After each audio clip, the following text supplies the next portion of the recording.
Hello everyone, welcome back to the channel. Business law में आज हम लोग चैप्टर 3 स्टार्ट करने जा रहे हैं, कंसिडरेशन। इसके पहले हम लोगों ने चैप्टर 1 कंप्लीट कर लिया है, जिसमें कि इंडियन कॉन्ट्रैक्ट एक्ट के मीनिंग, डेफिनेशन और उसके एसेंशियल एलिमेंट्स हम लोगों ने डिटेल में समझा, और काइंड्स ऑफ कॉन्ट्रैक्ट पर भी हम लोगों ने डिटेल में बात किया। फिर चैप्टर 2 हम लोगों ने ऑफर एंड एक्सेप्टेंस के एसेंशियल एलिमेंट्स देखा, और फिर इसका हम लोगों ने रिवोकेशन देखा, यानी कब किसी एक्सेप्टेंस या किसी ऑफर को रद्द यानी निरस्त कर दिया जा सकता है, ख़त्म कर दिया जा सकता है। और आज हम लोग चैप्टर 3 करने वाले हैं कंसिडरेशन। कंसिडरेशन में 2 टॉपिक है, 2 ही क्लास में आपका ये चैप्टर कंप्लीट हो जाने वाला है। आज और कल 2 दिन में हम लोग कंप्लीट कर लेंगे। आज हम लोग कंसिडरेशन के एसेंशियल एलिमेंट्स देखेंगे, और सेकंड क्लास में फिर हम लोग सेकंड पार्ट में इस चैप्टर का हम लोग करेंगे एक्सेप्शन टू द रूल, यानी एक्सेप्शनल कुछ केसेस हैं कंसिडरेशन के, उस पर हम लोग चर्चा करेंगे। तो चलिए आज का वीडियो स्टार्ट करते हैं। Let's begin.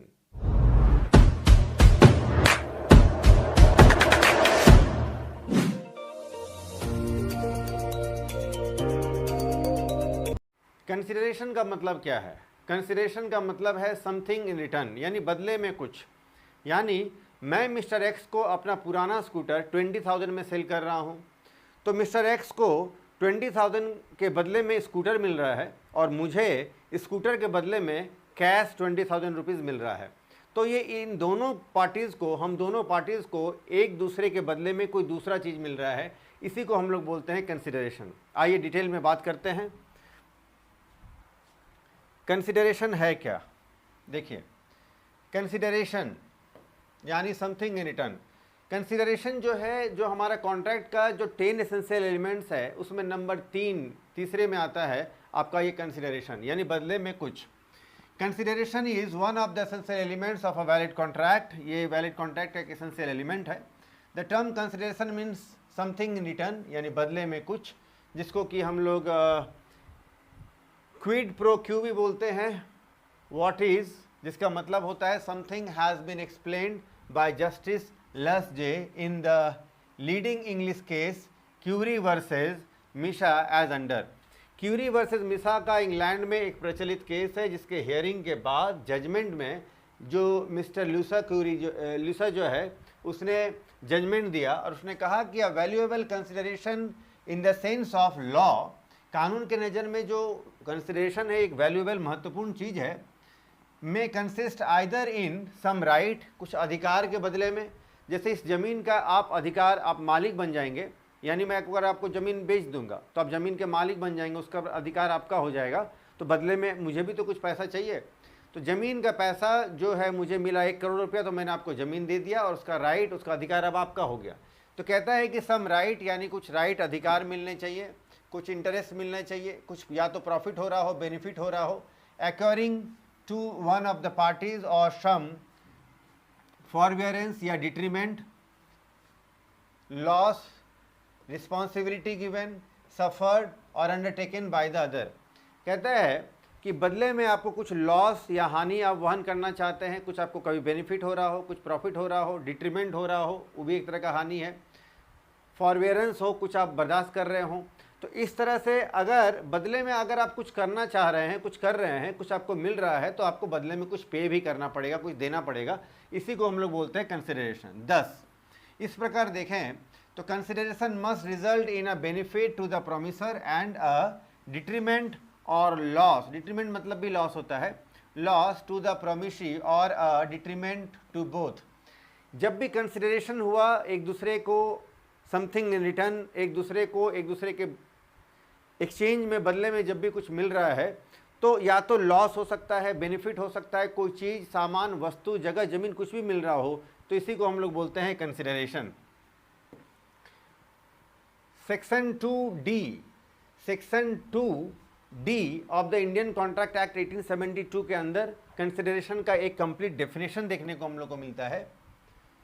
Consideration as under, When at the desire of the promisor, जब किसी प्रोमिसर का, जो प्रॉमिस करता है, प्रॉमिस करने वाला है, उसका डिजायर, जब उसकी इच्छा की पूर्ति होती है, द प्रोमिसी या प्रोमिसी का, और any other person has done और एब्सटेन फ्रॉम डूइंग, कुछ करने का वो अपना रजामंदी जताता है, या एब्सटेन, कुछ नहीं करने का वो अपना रजामंदी या अपना डिटर्मिनेंट बताता है, और डज और ऐसा वो करता है, और abstains फ्रॉम डूइंग, और कुछ करने से वो मना कर देता है कि ठीक है आप इतना पैसा देंगे तो मैं आप पर मुकदमा नहीं करूँगा वगैरह वगैरह, और promises टू डू, या कुछ करने का वादा करता है, और abstain फ्रॉम डूइंग समथिंग, और कुछ नहीं करने का जो वचन देता है, सच एक्ट और abstinence, तो कुछ करने का या नहीं करने का जो प्रॉमिस है is called consideration for the promise. तो यही जो है प्रॉमिस का कंसिडरेशन कहलाता है। एग्जाम्पल से बात को समझते हैं। X promises to deliver his goods to Y and Y promises to pay ₹1000 on delivery। X ने Y को वादा किया कि मैं तुम्हें जो है गुड्स डिलीवर कर दूंगा, बदले में 1000 रुपया दो। Y ने कहा मैं तुम्हें 1000 रुपया दूंगा, तुम बदले में मुझे गुड्स डिलीवर कर दो। तो एक दूसरे के बदले में ये हो गया कंसिडरेशन, यानी समथिंग इन रिटर्न। दूसरा एग्जाम्पल देखिए, X owes ₹10,000। X ने Y को 10,000 रुपया उधार दिया, कर्ज दिया। Y promises X not to file a suit against him, और Y प्रॉमिस करता है से लिया, सॉरी हाँ, तो Y ने जो है Y प्रॉमिस करता है कि X not file a suit against him. Y promise करता है कि मैं तुम्हारे ऊपर जो है कोई केस मुकदमा दायर नहीं करूँगा फॉर 1 ईयर, 1 साल तक, on X's agreeing to pay him ₹500 more. तो Y प्रॉमिस करता है कि मैं तुम्हारे पर कोई केस मुकदमा नहीं करूंगा अगर तुम मुझे मेरा 10,000 रुपया 1 साल के अंदर वापस कर दो, या 1 साल तक मैं तुम्हारे ऊपर कोई केस मुकदमा नहीं करूंगा अगर तुम मुझे 500 रुपया ज़्यादा पे करते हो। तो इस बात को दोनों अगर अग्री करते हैं आपस में, तो इसको हम लोग बोलेंगे ये कंसिडरेशन हो गया something in return. In the language of purchase and sale, Pollock has observed, purchase and sale के दरमियान एक एक्सपर्ट है बहुत बड़े पॉलक, वो कहते हैं consideration is the price for which the promise of the other is bought.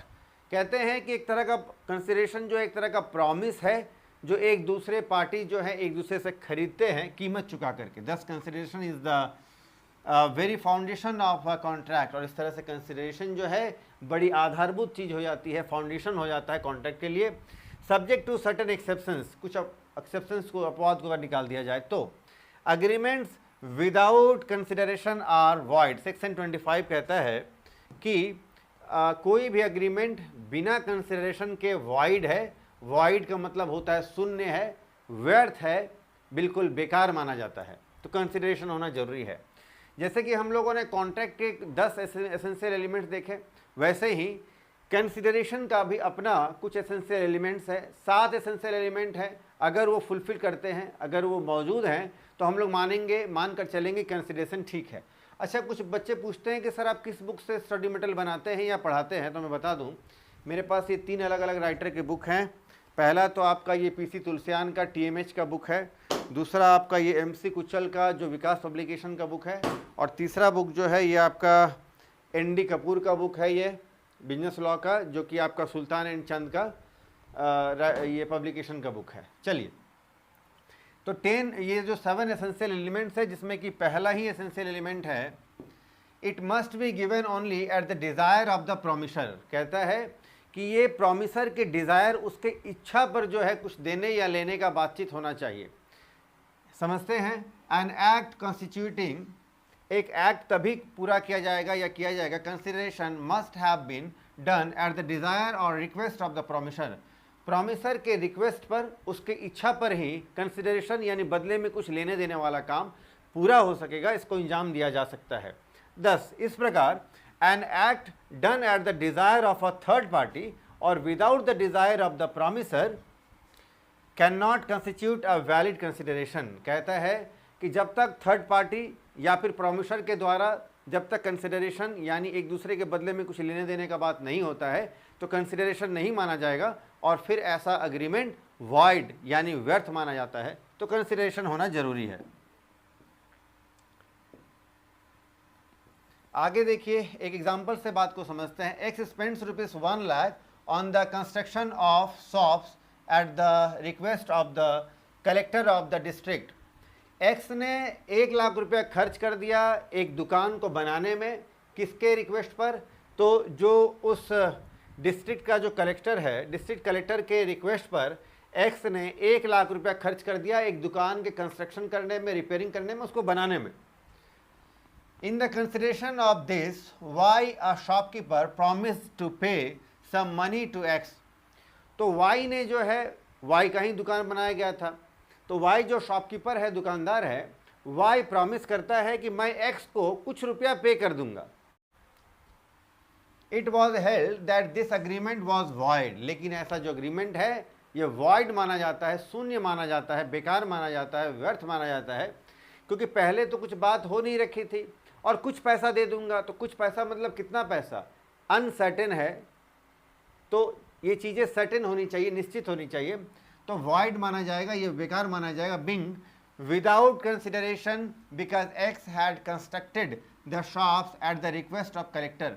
और वो वाई जो शॉपकीपर है, उसका जो दुकान जो बनवा दिया मिस्टर एक्स ने, तो वहाँ तो उन दोनों के बदले में कोई भी कंसिडरेशन हुआ ही नहीं था, और रिक्वेस्ट करने वाला तो थर्ड पार्टी है, कलेक्टर है, तो कलेक्टर के कहने पर दुकान बनाया, तो एक्स और वाई के बीच में तो कोई अग्रीमेंट नहीं हुआ, कोई कॉन्ट्रैक्ट नहीं हुआ, कोई कंसिडरेशन भी नहीं हुआ, and not at the desire of Y. और वाई का जो डिज़ायर था, वाई के डिज़ायर भी के पर जो है ये बातचीत हुई ही नहीं।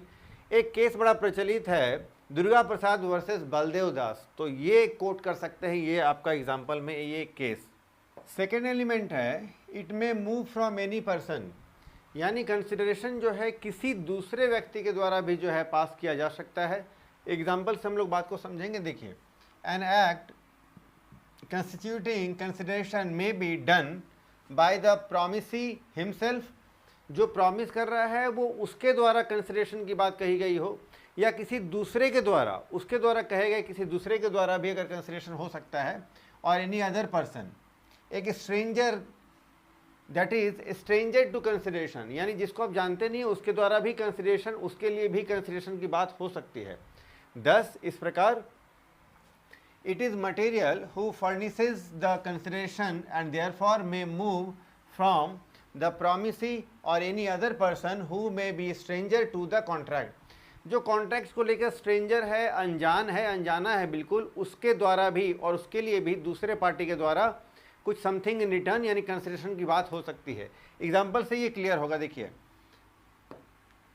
X by the deed of gift transferred certain property to her daughter Y. X ने जो है by deed of gift, gift के नाम पर, तोहफा के नाम पर, वाई को जो है, वाई अपनी बेटी को, एक्स जो है वो अपनी बेटी वाई को जो है कुछ प्रॉपर्टी जो है वो ट्रांसफ़र कर रही है as a gift, with a direction that, ये इस डायरेक्शन पर, इस दिशा निर्देश पर कि Y should pay Z an annuity, कि वाई जो है जेड को एक एन्युटी पे करे। एन्युटी का मतलब वार्षिकी, यानी सालाना कुछ अमाउंट पे करता रहे वाई, किसको, जेड को, जब तक जेड जीवित रहे। जेड कौन है, तो जेड जो है ये एक्स का भाई है, ऐसा आगे डिटेल में है लेकिन यहाँ हो सकता है ना मिले detail. On the same day, उसी दिन Y executed a deed in writing in favour of Z and agreed thereby to pay an annuity to Z. और सेम डे को वाई ने एक अग्रीमेंट तैयार किया जेड के साथ कि मैं तुमको एन्युटी यानी साल में एक अमाउंट तुमको पे करता रहूँगा जब तक तुम जीवित रहोगे। लेटर, बाद में, Y refuse to pay anything to Z, और बाद में जो है ये एन्युटी का अमाउंट जो है जेड को पे करने से वो मुकर गया कि नहीं पे करूँगी। On the plea that no consideration had moved from Z, और जेड के तरफ से जो है कोई कंसिडरेशन का बात ही नहीं है, क्योंकि जेड की तरफ से तो कुछ मिल ही नहीं रहा है मेरे को, और गिफ्ट तो मुझे एक्स से मिला है। और इसी बात को लेकर, यही सोच करके वाई जो है जेड को कुछ भी नहीं पे कर रहा है, नहीं कर रही है। It was held that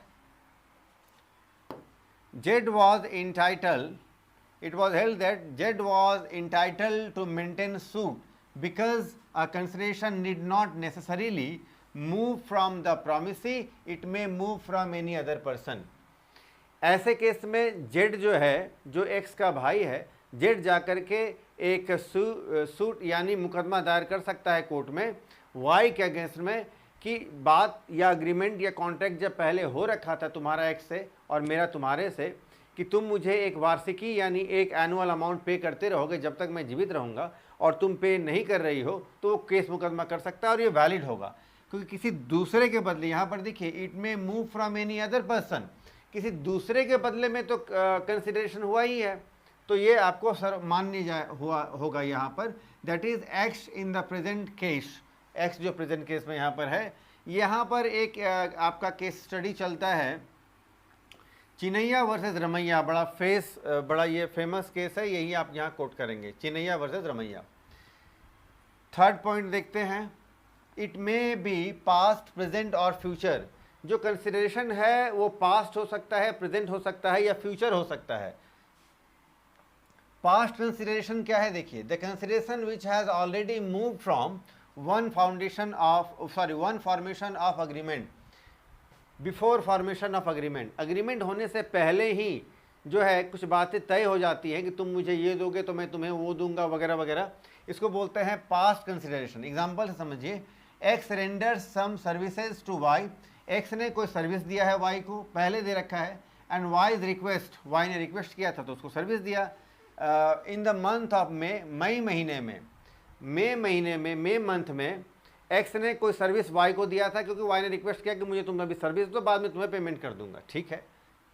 in जून महीने में वाई प्रोमिसेस टू पे x ₹1000 for his past services, और वाई जो है प्रॉमिस करता है कि जून महीने में मैं तुम्हें 1000 रुपये पेमेंट कर दूंगा तुम्हारे ये सर्विस जो मैंने लिया है। Past services amount to past consideration, X can recover ₹1000 from Y, और ऐसे केसेस में ये जो कंसिडरेशन है पास्ट कंसिडरेशन कहलाएगा, और वाई जो है एक्स से 1000 रुपये रिकवर करने का अधिकारी बन जाएगा। प्रेजेंट कंसिडरेशन क्या है, देखिए प्रेजेंट कंसिडरेशन क्या है, the consideration which move simultaneously with the promise is called present consideration. Simultaneously, साथ साथ जो चीज़ें एक साथ हो रही हैं, यानी मैं आपको 1000 रुपया दे रहा हूँ और आप मुझे जो है 1000 रुपये का कोई सामान दे रहे हैं, तो साथ साथ लेना देना हो रहा है, प्रेजेंट कंसिडरेशन बोलते हैं। In case of cash sales, जब भी कोई चीज़ें नगद बेची खरीदी जाती हैं, promise to pay the price and promise to deliver the goods are performed simultaneously. तो जब भी कैश में कोई सामान खरीदा बेचा जाता है तो वो साइमल्टेनियसली जो है साथ साथ दोनों हो जाता है, सामान देता है एक आदमी, दूसरा पार्टी पे करता है, तो इसको बोलते हैं प्रेजेंट कंसिडरेशन। फ्यूचर कंसिडरेशन और एग्जीक्यूटरी कंसिडरेशन क्या है, जो फ्यूचर में पेमेंट या लेने देने की बात होगी, बात को समझते हैं, आइए। फ्यूचर कंसिडरेशन और एग्जीक्यूटरी कंसिडरेशन क्या है, the consideration which is to be moved after the formation of agreement is called the future consideration. Agreement होने के बाद जो लेन देन की बात होगी उसको हम लोग फ्यूचर कंसिडरेशन कहते हैं। जैसे X promises to deliver certain goods to Y after 10 days, X ने प्रॉमिस किया है वाई को कि 10 दिन के बाद कुछ सर्टेन कोई चीज़ होगा, मैं तुम्हें पहुंचा दूंगा, डिलीवर कर दूंगा। Y promises to X after 10 days from the date of delivery, और वाई जो है प्रॉमिस करता है कि डिलीवरी डेट के ठीक 10 दिन के बाद मैं तुम्हें पेमेंट कर दूंगा। तो ना अभी वाई ने पेमेंट किया है, ना एक्स ने अभी गुड्स डिलीवर किया है वाई को, तो दोनों चीज़ें जो है बाद में होने वाली है, फ्यूचर में होने वाली हैं, इसको हम लोग बोलते हैं फ्यूचर कंसिडरेशन। आगे देखिए, अच्छा ट्यूटोरियल नोट यहाँ पर है, the English law does not recognise the past consideration. English law जो है, जो अंग्रेज का जो लॉ है, जो कि आपका इंग्लैंड में अभी चलता है, वो पास्ट कंसिडरेशन को नहीं मानता है, स्वीकार नहीं करता है, बाकी वो प्रेजेंट कंसिडरेशन और फ्यूचर कंसिडरेशन को अडॉप्ट करता है, एक्सेप्ट करता है। Fourth essential element, it must be of some value, कहता है कि कंसिडरेशन का कुछ वैल्यू होना चाहिए। वैल्यू कम हो, ज़्यादा हो, एडुकेट हो, जरूरी नहीं है, लेकिन वैल्यू होना चाहिए कंसिडरेशन में। The consideration need not be adequate, adequate मतलब पर्याप्त, जरूरी नहीं है कि ये 10 लाख रुपए की ज़मीन के बदले में आपको 10 लाख रुपया ही मिले, हो सकता है 1 लाख रुपये में ही ये 10 लाख का ज़मीन का टुकड़ा आपको कोई बेच रहा हो, दे रहा हो, फ्री में दे रहा हो, एज ए गिफ्ट दे रहा हो, तो भी कंसिडरेशन हो जाता है। तो कंसिडरेशन में यहाँ एडिकेट नहीं होना चाहिए, पर्याप्त नहीं होना चाहिए to the promise, but it must be of some value in the eye of law. कानून की नज़र में जो कंसिडरेशन है, जो समथिंग इन रिटर्न, जो बदले में कुछ दिया जाने वाला चीज़, वस्तु या रुपया पैसा है, वो बराबर हो, बिल्कुल एडिकेट हो, पर्याप्त हो, ये जरूरी नहीं है, लेकिन बस हो. It is understood in the sense of means something in return, and that something can be anything. और जो समथिंग इन रिटर्न में जो समथिंग वर्ड है, समथिंग का मतलब एनीथिंग हो सकता है, यानी कुछ भी हो सकता है, वो कम हो ज़्यादा हो सब चलेगा. एडुकेट और ग्रॉसली इन एडिकेट, या तो पूरी तरह से वो इन अप्रोप्रिएट हो, इन एडिकेट हो, अपर्याप्त हो, चलेगा. According to explanation 2 of the section 25, an agreement to which the consent of the promisor is freely given is not void merely because the consideration is inadequate, but the inadequacy of the consideration may be taken into account by the court in determining the question whether the consent of the promisor was freely given.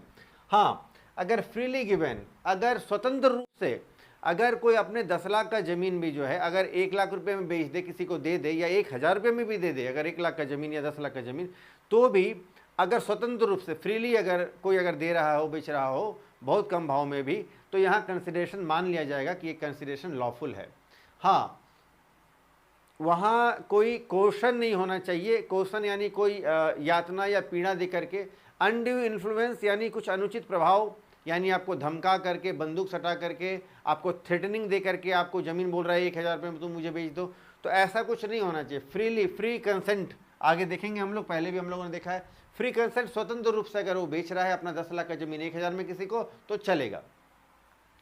आगे देखिए, एक example समझते हैं. A agrees to sell a horse worth ₹1000 for ₹10. A, mister A जो है अपना 1000 रुपये का जो हॉर्स है किसी को 10 रुपये में बेचना चाहता है, बेच रहा है. A denies that his consent to the agreement was freely given, और वो डिनाई करता है कि ये जो कंसेंट है मेरा वो फ्रीली नहीं है. The inadequacy of the consideration is a fact which the court should take into account in considering whether or not A's consent was freely given. तो A अगर फ्रीली, स्वतंत्र रूप से अगर 1000 का घोड़ा अपना हॉर्स किसी को 10 रुपये में बेचना चाहता है, तो कोर्ट को कोई आपत्ति नहीं है इस बनिस्बत में कि ए जो है फ्रीली, फ्री कंसेंट हो, अपनी पूरे मर्जी से होशो हवास में हो अपना घोड़ा 1000 का घोड़ा 10 रुपये में बेचना चाहे, तो फिर कोई दिक्कत नहीं है, कोर्ट राजी है. फिर फिफ्थ एसेंशियल एलिमेंट कहता है it must be real and not illusory. Real होना चाहिए जो भी कंसिडरेशन है, इल्यूशरी यानी काल्पनिक, सपोजिशनल नहीं होना चाहिए. ये ख्याली पुलाव जैसा, स्वप्न जैसा बात नहीं होना चाहिए. जिसको आप कर सकते हैं ऐसा ही कंसिडरेशन होना चाहिए. एग्जाम्पल से देखिए बात क्लियर होगा. X engaged Y for doing a certain work and promises to pay a reasonable remuneration. X Y को कहता है कि तुम मेरा ये काम कर दो, कुछ सर्टेन काम होगा कि तुम मेरा ये काम कर दो, मेरे घर की सफाई कर दो, और मैं तुम्हें कुछ एक निश्चित रकम जो है मैं तुम्हें पेमेंट कर दूंगा, तुम उसका टेंशन मत लो, एक जेन्युइन रकम पे करूंगा. लेकिन कितना पेमेंट किया जाएगा कोई सर्टेनिटी नहीं है, अनिश्चित है, अनसर्टेन है. This promise is not enforceable because the consideration is uncertain. अनिश्चित है वो रकम, वो अमाउंट, तो इसको लीगल नहीं माना जाएगा, कंसिडरेशन भी नहीं माना जाएगा. दूसरा example, X promises to put life into Y's dead wife and Y promises to pay ₹1 lakh.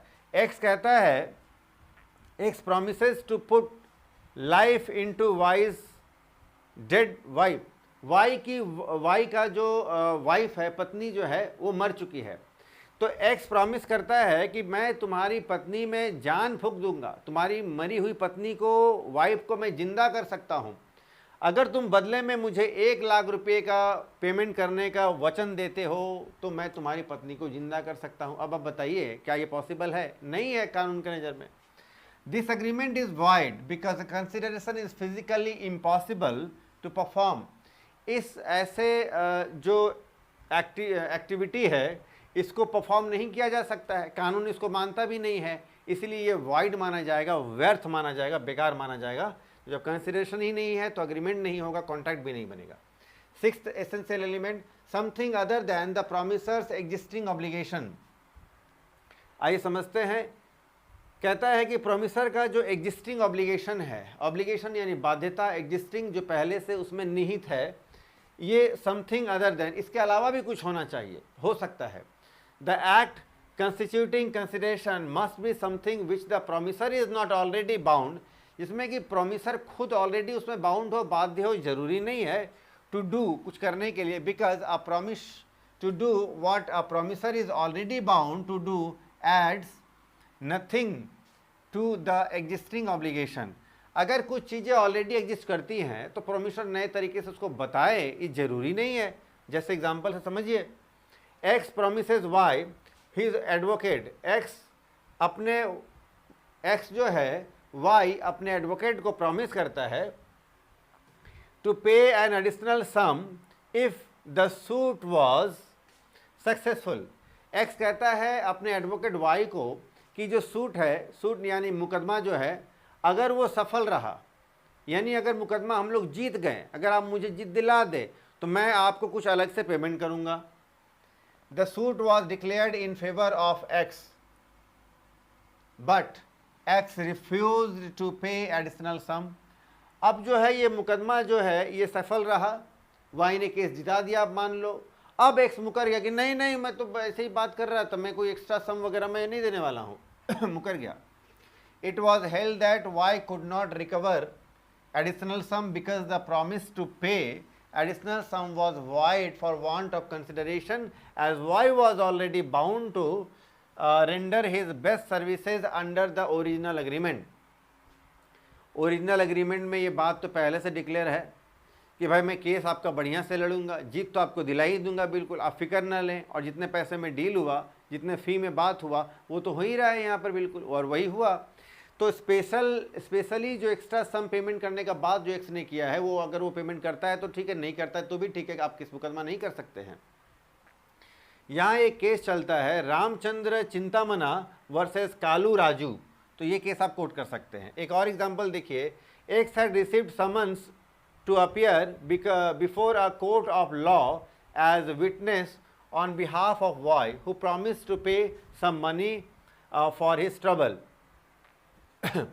X had received summon, X को एक समन मिला कोर्ट की तरफ से, सरकार गवर्नमेंट की तरफ से, कहीं से कोर्ट की तरफ से ही समन जारी होता, तो समन जारी किया गया कि आप जो है एज ए विटनेस जो है हाजिर हो जाना, ठीक है, और हाजिर होने के लिए जो है on behalf of Y who promise to pay some money for his trouble, और इस दिक्कत में आपको जो है कुछ स्पेशल, कुछ अलग से कुछ पैसा, कुछ पेमेंट किया जाएगा।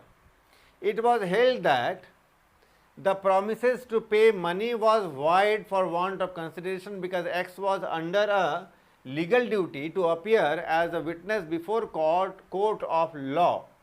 अब ये कहता है कि X had received summon, X को जो समन मिला था कि उसको हाजिर होना है, तो उसको तो हाजिर ऐसे भी होना था क्योंकि समन मिला है कोर्ट के द्वारा, न्यायालय के द्वारा, कानून के द्वारा, तो एक्स्ट्रा उसको वाई पेमेंट कुछ करे तो भी वो हाजिर होना है। पेमेंट उसको अगर कुछ ना किया जाए तो भी तो कोर्ट के द्वारा एग्रीमेंट हो ही गया है कि आपको हाजिर होना है हर हाल में। तो इस तरह से अब एक्स्ट्रा पैसा अगर एज ए विटनेस उसको अगर पेमेंट नहीं किया जाएगा हाजिर होने पर तो भी चलेगा, और ये कंसिडरेशन नहीं माना जाता है। कोलिंस वर्सेस गॉडफ्राई का ये केस आप यहाँ पर कोट कर सकते हैं। और सेवंथ एंड लास्ट आपका जो एसेंशियल एलिमेंट है वो है लॉफुल, यानी कानूनी होना चाहिए। The consideration must neither be unlawful nor oppose to public policy. आपका जो कंसिडरेशन है वो पब्लिक पॉलिसी यानी जो सामाजिक समाज में जो एक नियम है, जो व्यवस्था है, उसके अपोजिट नहीं होना चाहिए, समाज की समरसता नहीं बिगड़नी चाहिए, और कानून के नज़र में वो अनलॉफुल भी नहीं होना चाहिए। वो देखिए कैसे है, एक्स प्रोमिसेस, एग्जाम्पल देखते हैं, x promises Y to pay ₹1000 to beat Z. X कहता है वाई को अगर तुम जेड को अगर जेड की अगर तुम पिटाई करते हो, मरम्मत करते हो, तो मैं तुम्हें 1000 रुपये पेमेंट करूंगा। Y beats Z and claims ₹1000 from X. X ने क्या, वाई ने क्या किया, उसने अच्छी तरह से धुलाई कर दिया, वाई ने जो है अच्छी तरह से मरम्मत कर दिया किसका, जेड का, और मरम्मत करने के बाद, पिटाई करने के बाद वाई जो है चला गया जेड के, वाई चला गया एक्स के पास, बोलता है 1000 रुपये देने का बात किए तो अब 1000 रुपया दो। एक्स रिफ्यूजेस टू पे, और एक्स जो है अब पेमेंट करने को 1000 रुपये पे करने के लिए वो इनकार कर देता है कि नहीं मैं पेमेंट नहीं करने वाला हूँ। Y can not recover because the agreement is void on the ground of unlawful consideration. अब वाई जो है जाकर केस मुकदमा उस पर नहीं कर सकता है, उस पर जो है कोई एफआईआर नहीं कर सकता है कि इसने जो है 1000 रुपया जो है जेट की पिटाई करने पर मुझे पेमेंट करने का वचन दिया था, ऐसा वो कर नहीं सकता है क्योंकि ये अनलॉफुल है, इन सोशल भी है। दूसरा एग्जाम्पल देखिए, X promises Y to obtain an employment in the public service and Y promises to pay ₹1000 to x. X ने कहा कि मिस्टर वाई मैं तुम्हें सरकारी नौकरी लगवा दूंगा, 1000 रुपये तुम मुझे दे देना। वाई ने कहा ठीक है नौकरी लगाओ, 1000 मैंने तुम्हें दिया, समझो दे दूंगा 1000 रुपया। द अग्रीमेंट इज वॉइड, और ऐसा अग्रीमेंट जो है वॉइड माना जाएगा, व्यर्थ माना जाएगा, बेकार माना जाएगा on the ground of unlawful consideration. तो ये कंसिडरेशन जो है ये अनलॉफुल है, इसलिए इसमें जो है अग्रीमेंट भी नहीं तैयार हो पाएगा। जब अग्रीमेंट ही नहीं तैयार हो पाएगा तो फिर कॉन्ट्रैक्ट भला कैसे बनेगा। तो no agreement, sorry no consideration no contract कहते हैं। तो आज हम लोगों ने कंसिडरेशन का जो कॉन्सेप्ट है समझा, एसेंशियल एलिमेंट को हम लोगों ने आज समझा है, ठीक है। नेक्स्ट क्लास में हम लोग एक्सेप्शंस टू द रूल, यानी कुछ ऐसे भी केसेस हैं जहाँ की कंसिडरेशन नहीं होता है लेकिन अग्रीमेंट लॉफुल होता है और वो कॉन्ट्रैक्ट में हम लोग उसको कन्वर्ट भी कर सकते हैं। तो आज हम लोग इतना ही करेंगे। आज का वीडियो आपको कैसा लगा कमेंट सेक्शन में ज़रूर बताएं। कहीं कोई डाउट है तो आप कमेंट सेक्शन में पूछ सकते हैं। कंसिडरेशन का यही है आपके सामने आज, और इसी के साथ आज का क्लास हम लोग कंप्लीट करते हैं। फिर मिलते हैं हम लोग नेक्स्ट क्लास में, तब तक के लिए टेक केयर, बाय।